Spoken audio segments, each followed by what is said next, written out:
Good morning जी। ये है Jim Corbett का सबसे बड़ा कैंपस डिकाला और मैं निकल रहा हूँ अपनी मॉर्निंग सफारी के लिए।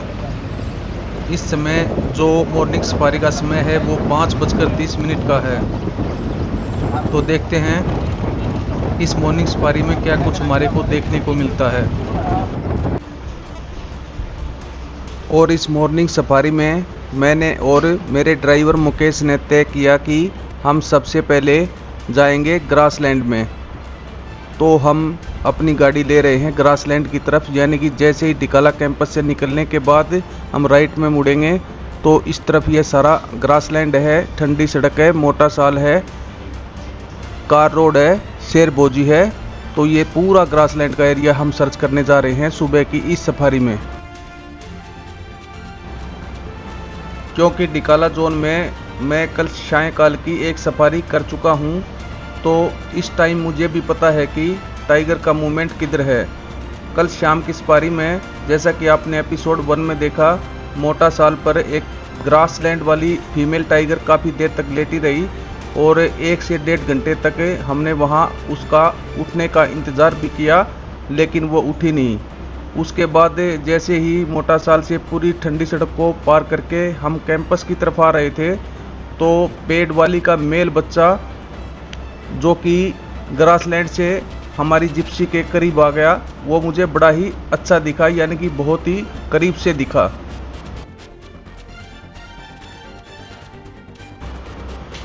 पिछले कुछ दिनों से, और मैं कहूँ कि बहुत दिनों से, डिकाला के ग्रासलैंड में किसी भी टाइगर की मूवमेंट नहीं थी। और जो लोग भी डिकाला घूमने के लिए आते थे वो ग्रासलैंड में बहुत कम आते थे, क्योंकि यहाँ किसी बाघ की कोई मूवमेंट नहीं थी। लेकिन इस समय जून के इस महीने में यहाँ पर 3 से 4 बाघों की बहुत ही अच्छी मूवमेंट है। और देखिए मेरे राइट साइड में ये ग्रासलैंड है और इसमें जितनी भी लेंटाना की झाड़ियाँ थी ये सारी उखाड़ दी गई हैं और लेंटाना को जड़ से उखाड़ना पड़ता है। आने वाले समय में ग्रासलैंड बहुत ही अच्छा हो जाएगा डिकाला जोन में।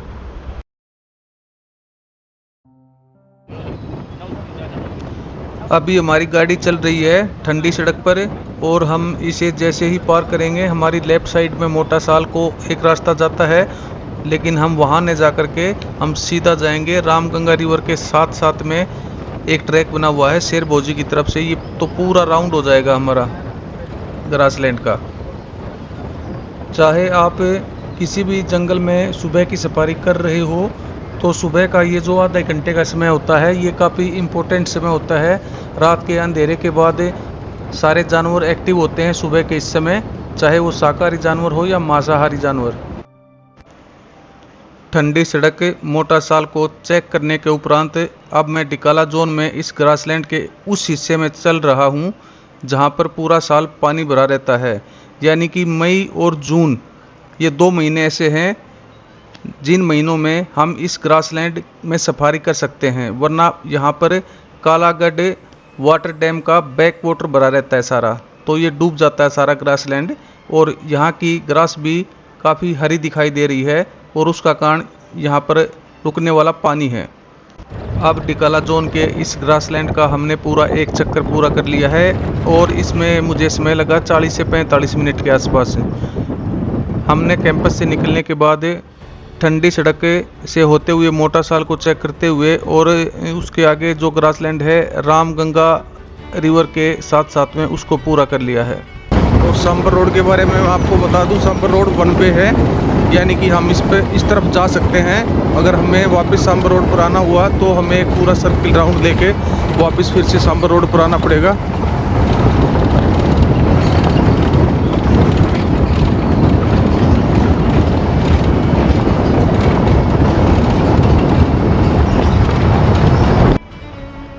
अभी हम चल रहे हैं सांबर रोड पर और मेरी लेफ़्ट साइड में ये रामगंगा रिवर है जिसमें 12 महीने पानी रहता है। ये रामगंगा रिवर कभी ड्राई नहीं होती, तो यहाँ के जो जानवर हैं डिकाला जोन के काफ़ी निर्भर हैं इस रामगंगा रिवर पर, जो कि डिकाला जोन की लाइफलाइन है।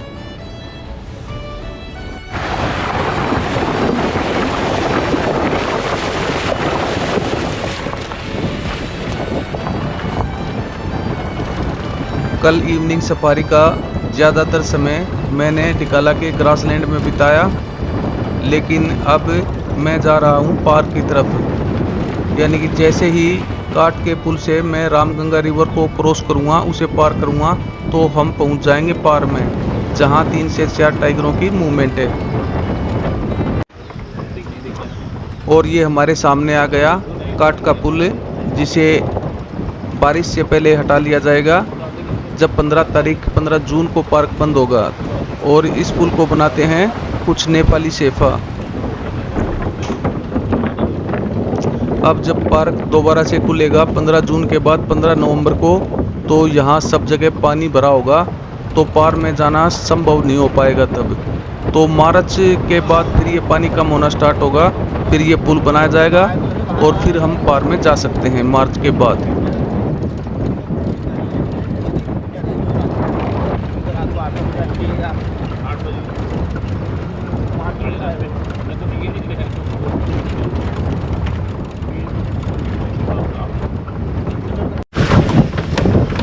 देखो दोस्तों, अभी हम पार में आए थे और आगे 3-4 गाड़ियाँ लगी हैं। जैसे उनके कैमरे निकले हैं उससे तो लग रहा है कि उन्हें टाइगर दिखाई दे रहा है,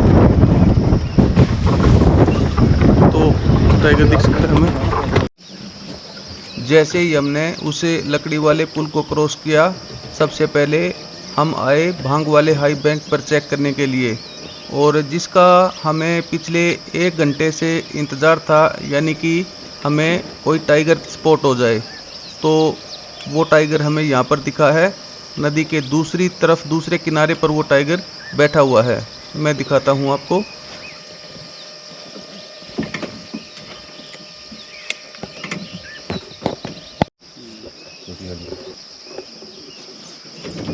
बेटी है शायद, विजय बेटी है, ये पारुल जो माँ के साथ रहती है ना।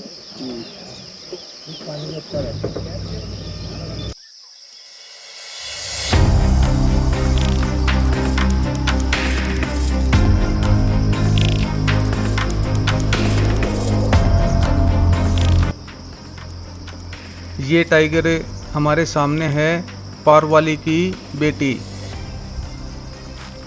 कुछ समय तक ये टाइगर साथ साथ रहते थे, यानी कि 6 से 7 महीने पहले तक। उसके बाद ये इतने बड़े हो गए हैं जो कि अब अलग रहने लग गए हैं, क्योंकि माँ 2 से 2.5 साल तक बच्चों को अपने पास रखती है और वो सब उनको सिखाती है जो उसने कभी अपनी माँ से सीखा था। यानी कि इन बच्चों की ट्रेनिंग अब पूरी हो चुकी है और ये अलग अलग घूम रहे हैं। इसमें से 3 बच्चे हैं पारवाली के और 3 बच्चे हैं पेड़ वाली के।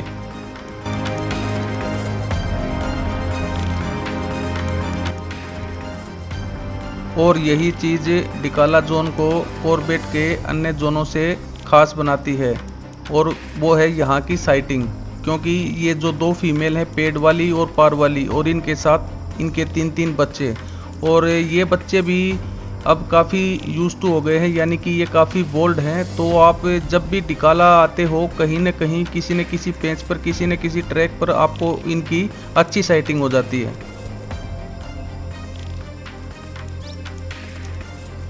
टाइगर के बारे में मैं आपको थोड़ा सा और बताऊं तो टाइगर है एक सोलिटरी एनिमल, यानी कि अकेला रहने वाला जानवर, और अम्बूश हंटर यानी कि घात लगाकर हमला करता है। यह शिकार के पीछे ज़्यादा लंबी दूरी तक दौड़ता नहीं है।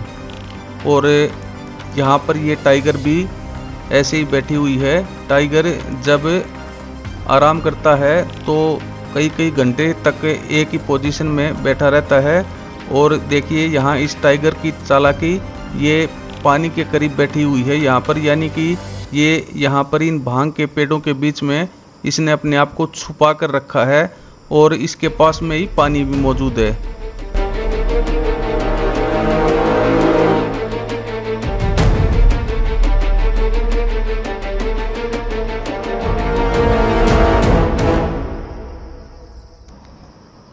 जिम कॉर्बेट साहब ने अपनी किताब में टाइगर को द जेंटलमैन बोला है। वो इसलिए नहीं बोला है क्योंकि इसमें कुछ खासियत ऐसी हैं, जैसे स्पॉटेड डियर को इसकी हवा में स्मेल आ जाती है, लेकिन ये हवा से उल्टी दिशा में चलता है।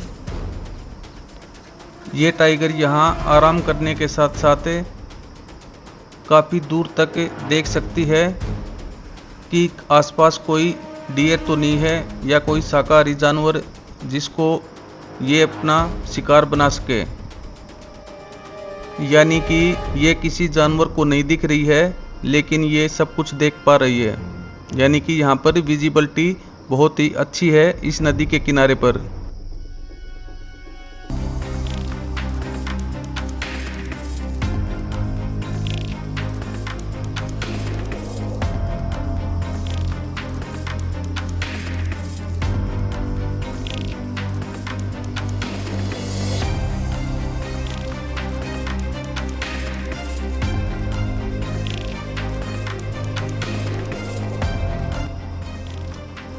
अब हमें इस टाइगर को देखते हुए तकरीबन 20 से 25 मिनट हो चुकी हैं और डिकाला जोन की तकरीबन सारी गाड़ियां यहीं पर लगी हुई हैं, यानी कि पार में हाई बैंक पर।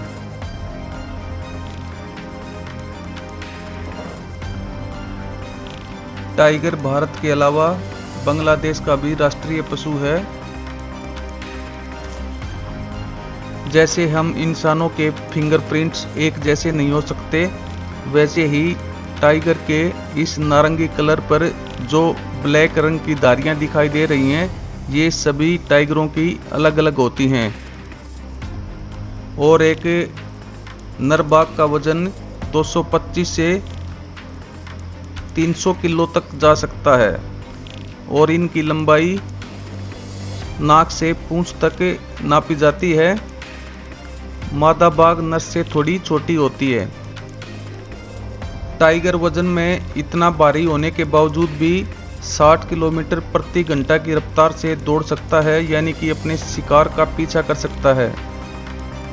लेकिन टाइगर ऐसा नहीं करता, क्योंकि टाइगर है कम्बू सेंटर, घात लगाकर हमला करता है अपने शिकार को करीब और सबसे करीब, फिर वो अटैक करता है।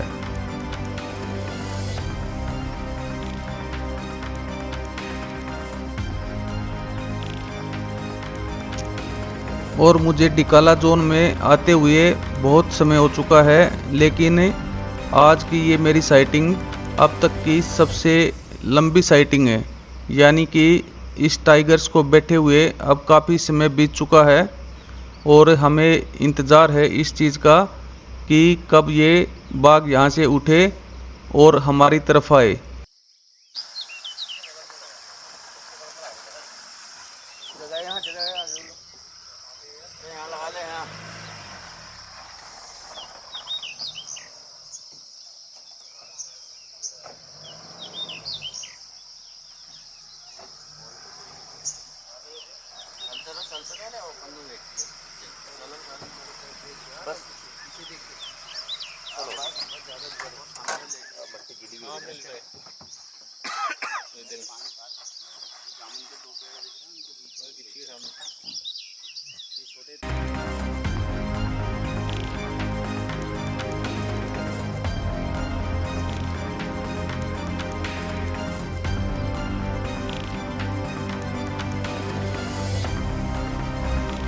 और बाघ को जो चीज़ सबसे ज़्यादा पसंद है वो है पानी में रहना।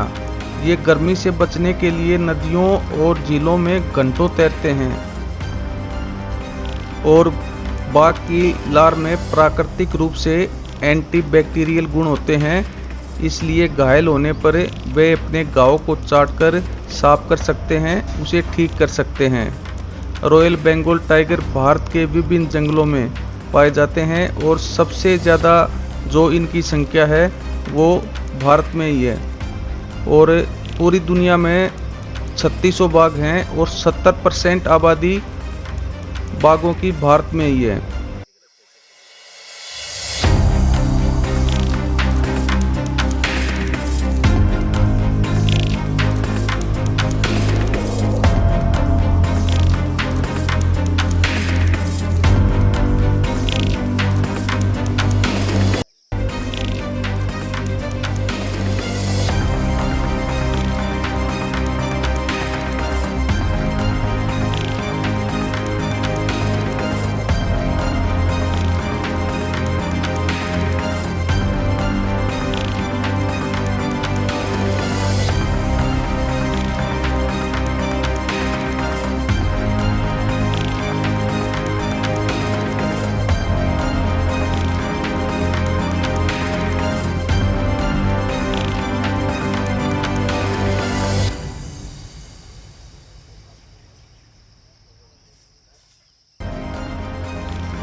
इतनी देर तक यह बाघ एक ही पोजीशन में बैठा रहा, लेकिन अचानक इसको अपने सामने से एक स्पॉटेड डियर आता हुआ दिखाई दिया।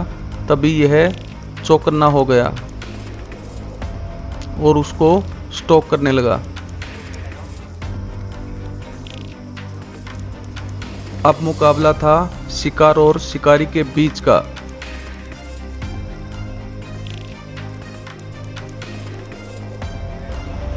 अब इस टाइगर ने अपनी पोजीशन ले ली थी और ये चाह रही थी कि स्पॉटेड डियर इसके करीब आ जाए। इस स्पॉटेड डियर को देखकर इसके शिकार करने की प्रवृत्ति जाग उठी है। और देखिए इस बाघिन ने अपने आप को इन भांग के पेड़ों के बीच में किस तरह से छिपा लिया है, क्योंकि ये टाइगर से अच्छी तरह से जानती है यदि इसको स्पॉटेड डियर ने देख लिया तो इसका सारा बना बनाया खेल चौपट हो जाएगा और स्पॉटेड डियर इसको देखते ही अलार्म कॉल कर देगा, जिससे दूसरे डियर भी अलर्ट हो जाएंगे। और इसी पल के लिए इस टाइगर ने घंटों तक इंतज़ार किया है।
अब ये टाइगर तैयार है हमला करने के लिए और ये डियर अब इसके बिल्कुल पास आ गया है।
अब ये स्पॉटेड डियर इस बाघ के सबसे करीब था, लेकिन इतना भी करीब नहीं कि ये उसे झपट्टा मारकर पकड़ सके। और तभी इस बाघ ने दूसरा प्लान बनाया और इस स्पॉटेड डियर को इस रिवर में आगे जाने दिया।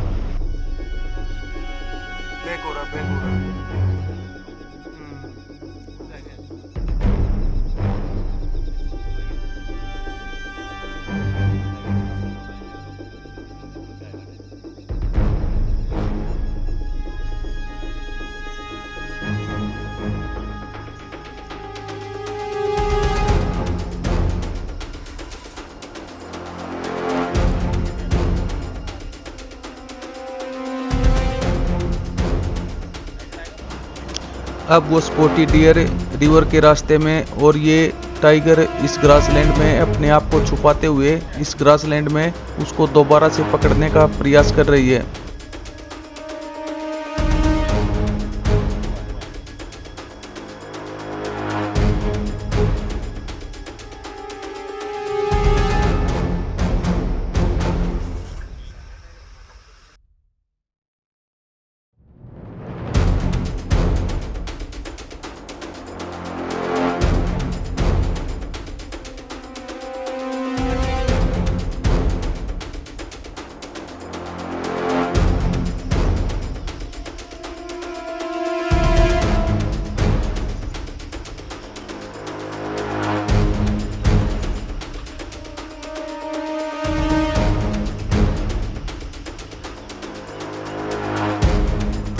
अब क्योंकि इस डियर को भी टाइगर के यहाँ होने का एहसास हो गया है, क्योंकि स्पॉटी डियर को टाइगर की हवा में स्मेल आ जाती है और ये यहाँ पर एक ही जगह रुक गया है।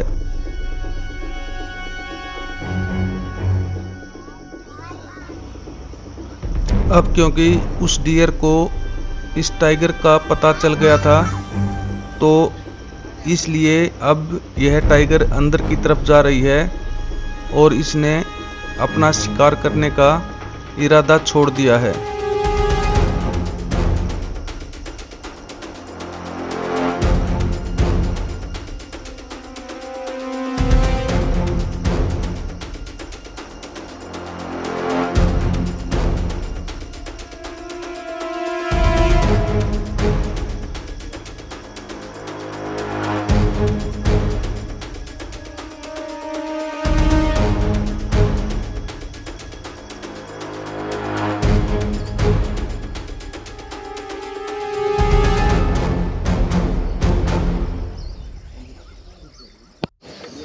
हाँ गाइड साहब, ये कौन सी टाइगर थी जो अभी अभी हमने स्पॉट की है? ये थी पारवाली की बेटी जो माँ के साथ रहती है। उसकी 2 बेटियां हैं। एक रहती है सामर रोड में पेड़ वाली के साथ, ये उसके साथ रहती है अपनी माँ के साथ, वो वाली टाइगर से फीमेल। अच्छा। ये अभी हंटिंग पे है। यहाँ पे सामने डियर आपने भी देखा होगा, खड़ा है स्पॉटेड डियर। काफ़ी देर तक बैठी रही। देर तक अभी स्टॉकिंग पे है टाइगर। हो सकता है कि किल हो जाए हंटिंग पे। ओपन एरिया है बट अभी मुश्किल है क्योंकि धूप बहुत है। धूप बहुत हो। हाँ, लाइट बहुत है। टाइगर को उसने सेंस कर लिया है डियर ने। डियर जो है अलर्ट खड़ा है रिवर बेड पे। चांस हो सकते हैं वेट एंड वॉच और पेशेंस का गेम है जंगल का। रुकते हैं, अभी देखते हैं क्या होता है। इनकी माँ दिखाई नहीं दे रही, काफ़ी दिन हो गए। माँ हो सकती है कि कहीं आउट ऑफ टूरिज्म जोन के बाहर ना, जहाँ टूरिज्म एरिया नहीं, नॉन टूरिज्म एरिया में मुझे लगता है चली गई है। मीटिंग वगैरह में हो सकती है। हाँ, वो बड़े मेल के साथ मीटिंग पे भी हो सकती है क्योंकि काफ़ी टाइम हो गया, 1 वीक के समथिंग हो गया, हमने भी नहीं देखी है। तो बेटी दिख रही है, बेटा उधर चले गया है ढिगाला ग्रासलैंड में।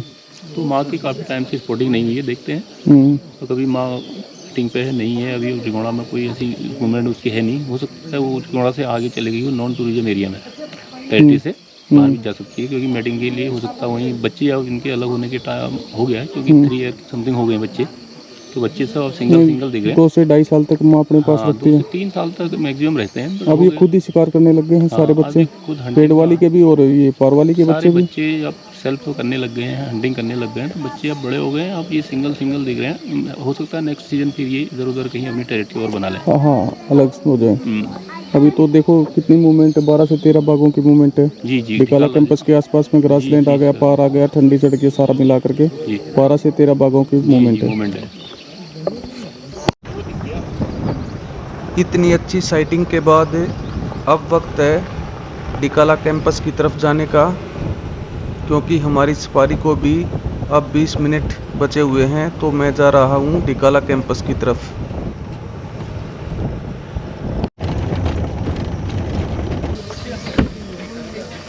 तो अब जो शाम की सफारी है वो शाम को 3 बजे से स्टार्ट होगी। 5.5 घंटे का ये रेस्ट है। तो मिलता हूँ अब आपसे मैं सायंकाल की सफारी में ठीक 3 बजे यहीं से।